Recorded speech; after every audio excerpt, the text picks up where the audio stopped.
Magandang umaga mga kajak. So nagtatap overhaul po kami. Ito yung ating mga katim. Tingnan o eh. Yun o. Opo mga kajak. Mga kajak. Ayun. Natin mga katim. So binabaklas na lahat. Yung dapat baklasin. Kukunin natin yung kalahati. Titignan natin maigi. Kasi ang problema nito namamalya. Nagbabawas ng tubig sa reservoir. At hindi mapatino. Tapos i-check na natin lahat ng wiring, lahat na-scan na natin, wala tayong makita. So kailangan natin magbaklas nitong kalahati, makita natin anong problema nito. So makita nyo mga kajak, baklas na natin bandang harap dito, and then ayan, nilagyan natin ng mga tinanggal natin lahat ng mga dapat tanggalin para sa ganun masilip na natin. Pati yung timing belt dyan, aalisin natin yan, crankshaft at saka yung camshaft, aalisin natin lahat yan mga kajak. So anyway, subaybayan nyo mga kajak, part 1 pa lang ito, no? Medyo madugo-dugo yung ginagawa natin kasi ipapamasin shop pa natin yan, ipapasilip pa natin kung nasa tama pa. Gusto tayo ng cam.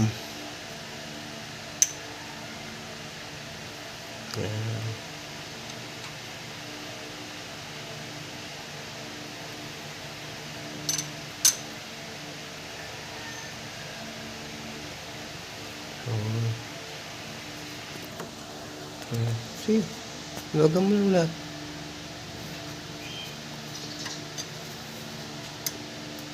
Pero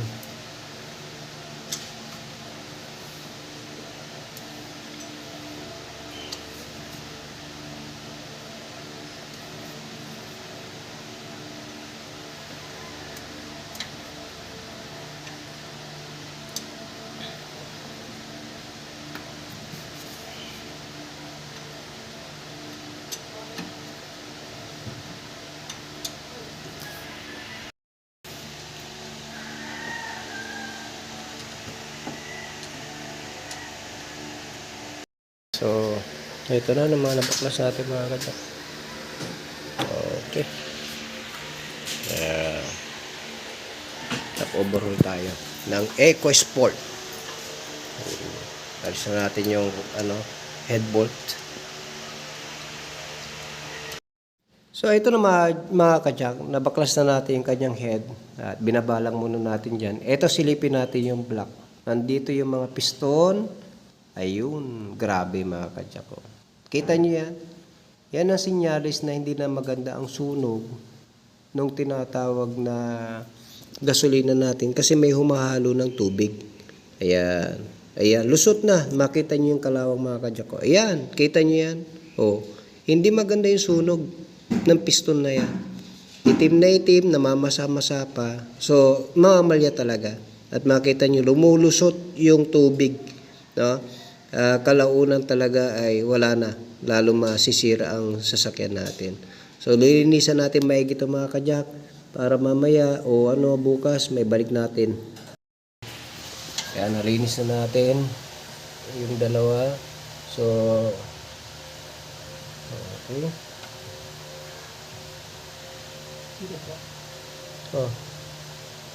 Ayan, sige. Ayan. Para malinis naman natin yung kabila mga kajak. Sige. Sige. Oops, konti na lang. Konti lang. Konti pa. Sige pa. Sige pa.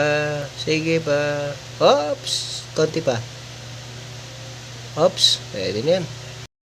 So, ito na mga kajak. Nalinis na natin maigi. Yun. So, titingnan lang natin kung may kayod ba siya. May gaspang man. So ayan, linis na mga kajak. Ay nasa machine shop pa yung natin kaya bukas na natin kakabit. Pero so far nga nalinis naman na natin. Ayos na. Unlike kanina, grabe yung putik, no. So anyway mga kajak, yan lang.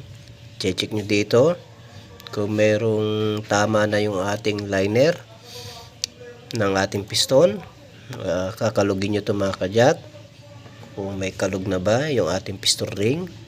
So para okay pa sila lahat. So yan lang.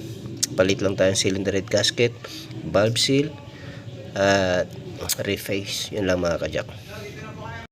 So bukas mga kajak, update ko kayo pagkasalpak na natin kung okay na yung ating gawa. Siyempre para sa ganun masubaybayan nyo rin yung ating ginawa na top overhaul at yung mga specs ng ating tinatawag na torque, tuturo ko rin para sa ganun yung mga kapwa ko mekaniko alam din yung specs ng tinatawag na Ford EcoSport at yung pagkakabit natin. So sa pagbabaklas wala namang masyadong problema, magtanggal ng tornilyo at alam dapat natin ibalik. So ito yung mga tinanggal natin. Ayan, itong gasket na to sa exhaust tatanggalin nyo, nasa likod, alternator, bracket na, engine support, ayan, itong ating intake, throttle, yung ating cam, okay, injector, yan lang na mga kajak, no? So ito ang medyo mahirap-hirap baklasin. Ito yung ating mga bolt ng head bolt, ayan, lilinisan natin yan, dapat tuyong-tuyo yan pagka binalik natin. Okay. Alternator, binaklas natin, no? O, yan lang mga kajak, no? At makikita nyo naman yung itsura niya. Okay.